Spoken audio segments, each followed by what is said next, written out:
Assalamualaikum warahmatullahi wabarakatuh. Selamat datang sahabat-sahabatku, jumpa kembali di channel YouTube saya.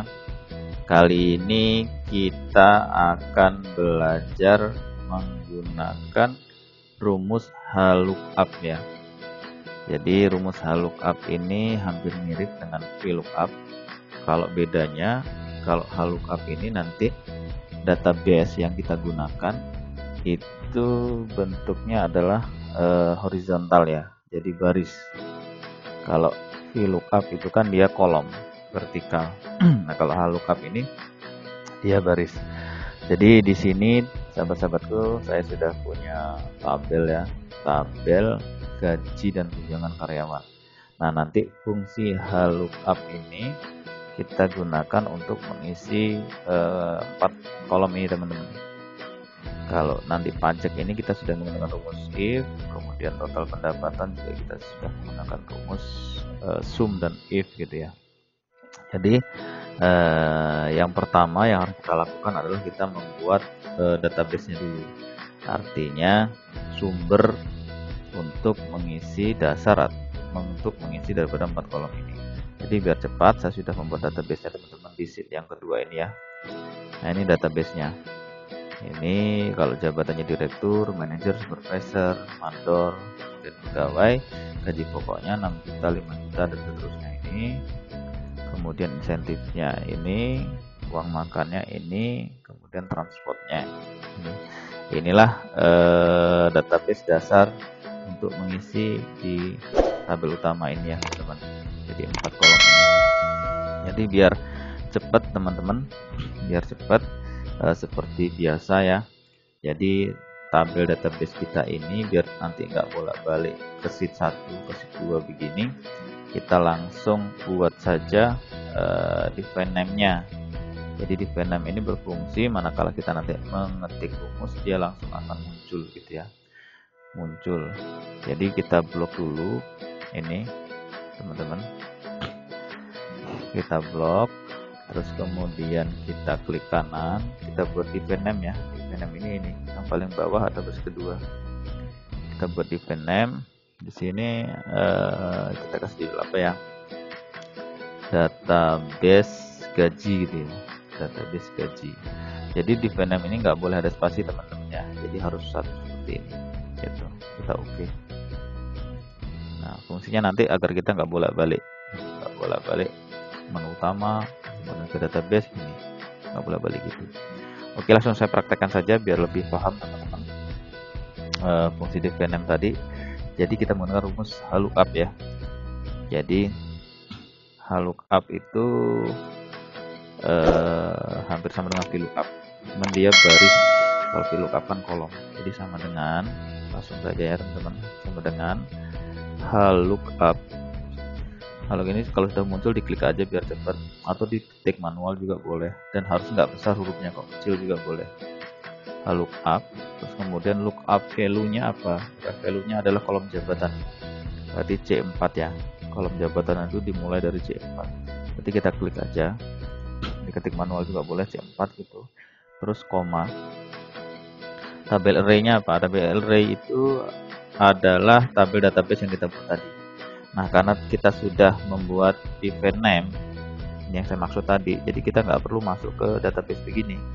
Masuk juga boleh ke database langsung sheet, ini juga boleh. Tetapi karena kita tadi sudah buat define name-nya, jadi langsung saja. Tadi apa ya? Define name-nya lupa saya. Gaji apa sih tadi? Database gaji dingnya. Nah, ini sudah muncul nih. Ini define name yang kita buat tadi nih. Database gaji. Kita klik, kemudian koma, kita sudah ngambil kolom database. Ini berarti kan kita ngambil kolom database gaji ini, koma. Nah, gaji pokok ini kita kan mengisi gaji pokok nih. Gaji pokok tadi yang ada di database tadi itu kan ada di baris kedua ya, ada baris kedua, berarti kita klik atau ketik angka 2 terus koma, dibuat angka 0 aja di belakangnya. Kalau nggak di angka 0 nanti dia akan acak-acakan gitu ya, harus koma 0 atau dibuat false gitu ya. juga boleh. Ini kita klik, tapi kita enak buat 0 aja, 0 tutup kurung, kita enter ya. Jadi gaji pokok ini teman-teman itu ada di baris kedua. Kita cek ya database-nya ya. Ini gaji pokok nih, berarti dia ada baris kedua. Kalau insentif dia ada baris ketiga, kalau uang makan ada baris keempat, kemudian transport ada baris kelima. Gitu ya. Dan gampang sekali. Ini pusat lookupnya. Kemudian setelah begini boleh kita tarik. Nah, jadi kelihatan kalau manajer 5 juta, ya kan? Kita coba cek. Ini manajer kan, gajinya 5 juta, supervisor 4 juta, mandor 3 juta, pegawai 2 juta. Kita lihat. Manajer 5 juta, supervisor 4 juta, mandor 3 juta, pegawai 2 juta. Oke. Nah, sekarang kita ngisi kolom insentif. Sama teman-teman seperti tadi. Sama dengan lookup, biar cepat kita langsung klik saja. Langsung lookup value-nya adalah kolom jabatan. Terus kemudian koma. Tabel array-nya adalah yang database tadi, karena kita sudah buat di Vietnam, jadi gampang, jadi nggak perlu masuk ke sheet yang tadi gitu ya. Ini kenapa koma? Karena memang Excel 2010 ini yang saya pakai ini dia perintahnya adalah koma. Ini sesuai yang muncul kecil, perintah-perintah kecil ini teman-teman. Di sini kan koma. Kalau misalnya di sini munculnya adalah tanda petik koma, jadi teman-teman juga pakai tanda petik koma ya, tidak koma gini. Karena ini Excel yang saya pakai adalah koma, jadi makanya saya koma. Oke, kita tabel array ya tadi ya. Tabel array berarti di database gaji nih, kalau kita buat tadi ini database gaji. Koma, kalau insentif ini ada di baris ketiga tadi. Baris ketiga koma, kemudian 0. Kita enter. Kurang besar kolomnya. Nah, insentifnya 8 juta. Kita lihat ya. Ya benar, insentif di baris ketiga. Insentif 8 juta, manajer 6 juta, supervisor 4 juta, mandor 3 juta, pegawai 1 juta. Ini hanya untuk memastikan saja, saya ngeliat-lihat gini teman-teman. Kalau teman-teman sudah yakin pasti nggak perlu ngeliat-lihat begini, gitu kan. Ini hanya untuk memastikan dan membuktikan saja. Oke, ini kita tarik saja kalau udah jadi begini. Nah, ini insentifnya. Uang makan juga sama. Lookup. Kemudian lookup value-nya adalah kolom jabatan, koma, kita masuk ke tabel array-nya, ada tabel database yang kita buat tadi, kita di Vietnam ya, database gaji ini sudah muncul, kita klik saja, langsung koma. Uang makan ini tadi ada di baris keberapa? Ada baris ke ini kedua, ketiga, berarti ini keempat. Baris keempat, koma 0 tutup kurung. Kita tarik. Oke, kemudian transport. Transport juga sama, kita mengisi lookup. Lookup value-nya adalah kolom ini jabatan, klik C4, koma, tabel array-nya adalah tabel database tadi ya, database gaji, karena sudah kita buat di Vietnam jadi mudah langsung muncul di sini, nggak perlu masuk ke tempat yang tadi. Kemudian koma, dia ada di baris keberapa? Saat ini tadi baris kedua ya, baris ketiga, baris keempat, berarti ini baris kelima, baris yang paling bawah. Koma 0 tutup kurung. Nah, kita sudah dapat ya. Nah, sangat mudah sekali teman-teman. Kalau misalnya mau ngecek angka-angka yang di database sudah dibuat, silakan ini untuk kontrolnya, gitu ya. Tapi saya rasa benar karena memang tadi kita ngambilnya nggak keluar dari sini ya. Oke, kita sudah dapat ini. Nah, kemudian kita sekarang menentukan daripada pajak ya, pajak untuk penghasilan jabatan-jabatan. Nah, di sini biar cepat sudah saya buat aturan mainnya ya di sini. Teman-teman, kalau direktur itu pajaknya 30%, manajer 20%, supervisor 15%, terus mandor 10%, kemudian pegawai biasanya hanya 5%. Itu sesuai dengan penghasilan. Ini hanya simulasi ya teman-teman ya. Nanti teman-teman bisa mengembangkan sendiri, menyesuaikan apa yang teman-teman kerjakan.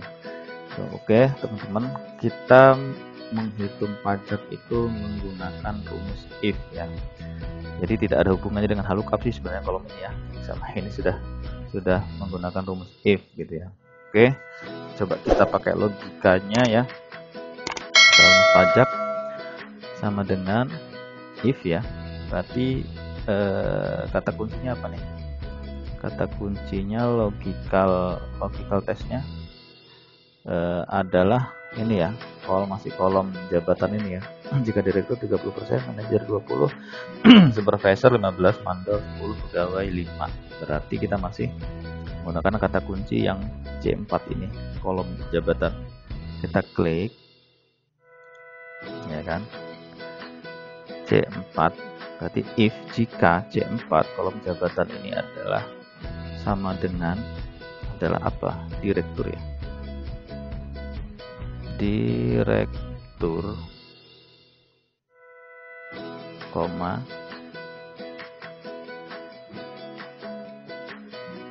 berarti maka berapa pajaknya?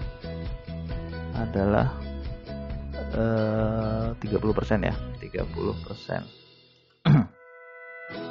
Jika if C4 ini adalah kolom jabatan, itu adalah direktur sebenarnya, maka pajaknya 30%. Logikanya begini. Nah, logikanya gini. Terus kemudian jika if kemudian C4 ini adalah sama dengan logika yang kedua ya, yang kolom kedua ini, manajer berarti ya, adalah manager, koma, maka pajaknya adalah 20% tadi ya, 20%. Ini logika yang kedua. Logika pertama kan ini tadi, jika direktur dia 30% nih, 30%. Tapi jika dia manajer adalah 20%. Ya kan? Koma, if, ini logika yang ketiga. Berarti supervisor ya. Supervisor berarti jika C4 kolom jabatan di sini adalah supervisor ya, sama dengan supervisor ya, supervisor benar sama nggak tulisannya? Supervisor ya, betul. Maka pajaknya adalah supervisor itu 15%. Nah, if ini untuk mandor, logika yang keempat. Logika yang keempat, jika kolom jabatan ini ya, kolom jabatan ini kita klik C4 itu sama dengan mandor ya, mandor, maka kalau mandor berapa tuh? 10% ya, 10%. Pajaknya 10%. Terakhir, jika pegawai berarti if buka kurung kolom jabatan adalah sama dengan pegawai, maka dia berapa? 5% ya, 5%. Tutup kurungnya ada berapa nih? 1, 2, 3, 4, 5 ya. Ini coba tutup kurung ini sesuai dengan buka kurung yang ada ya teman-teman. Ini 1 bukanya, 2, 3, 4, 5. Baik, tutupnya juga harus 5 teman-teman. Oke, kita enter. Kita tarik teman-teman ya. Nah, kita sudah dapat nih. Dapat, kita tengah-tengahin ya biar bagus teman-teman. Oke, sudah dapat pajaknya. Jadi rumus pajak ini menggunakan rumus if ya teman-teman ya. Jadi tidak ada hubungannya dengan look, tapi sebenarnya dengan ini ya. Ini menggunakan rumus if gitu. Sekarang kita menghitung total pendapatan.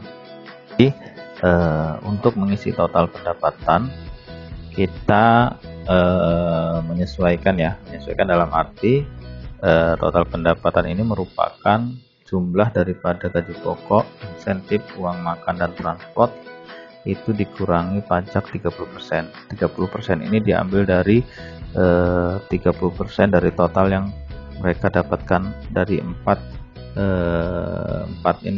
elemen ini ya. Jadi total 4 elemen ini dikurangi 30% dari total elemen ini. Kita gitu ya. Jadi rumusnya berarti menggunakan rumus sum nih, sama dengan berarti sum, ya kan, sum buka kurung total ini, total mereka gaji pokok, insentif, uang makan dan transport, tutup kurung, itu dikurang 30% dari total semua ini. Berarti kan kalau 30% dari total semua ini kan berarti sum buka kurung total dari semua ini dikali 30%, dikali 30 kok dikalinya klik sini ya, karena sudah ada di kolom, tidak manual. Tadi manual juga nggak apa-apa sih teman, kan nanti akhirnya saat kita tarik ke bawah tidak menyesuaikan. Klik sini ya, sudah ada 30%. Oke, tutup kurung. Nah inilah kita tarik set. Jadi ini rumusnya teman-teman, sum jumlah ini merupakan jumlah total pendapatan si jabatan-jabatan ini. Jadi jumlah total pendapatannya ini adalah gaji pokok, insentif, uang makan dan transport. Nah ini dikurangin daripada jumlah dikali 30%. Jadi dikurangi 30% dari total pendapatan dia. Nah, 30% dari total pendapatan dia. Jadi total pendapatan dikurangi 30% daripada pendapatan dia. Ini rumusnya begini. Jadi 13.300 pendapatannya. Nah ini saja teman-teman, sangat mudah sekali menggunakan rumus lookup, kemudian rumus if untuk menentukan besarnya pajak, terus kemudian menggunakan rumus sum untuk menentukan total daripada pendapatan. Saya rasa gampang sekali, mudah dipelajari, mudah-mudahan ini bermanfaat. Dan jangan lupa teman-teman dukung terus channel YouTube saya agar lebih berkembang, agar terus saya bisa memberikan video-video yang edukatif dengan cara berkomentar, like, subscribe, kemudian loncengnya dibunyikan. Sampai jumpa di video-video selanjutnya. Saya akhiri, wassalamualaikum warahmatullahi wabarakatuh. Salam.